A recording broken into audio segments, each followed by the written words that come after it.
నల్గొండ జిల్లాలో రోడ్డు ప్రమాదం జరిగింది. నార్కెట్పల్లి మండలం ఏపీ లింగోటం దగ్గర స్కూల్ బస్సును వెనుక నుంచి లారీ ఢీకొట్టి బోల్తా పడింది.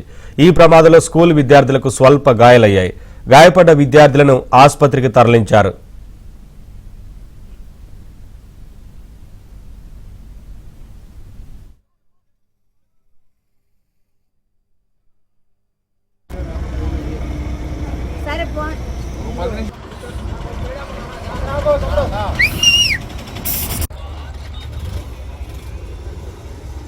ఈ ప్రమాదంలో స్కూల్ విద్యార్థులకు స్వల్ప గాయాలయ్యాయి. గాయపడ్డ విద్యార్థులను ఆసుపత్రికి తరలించారు.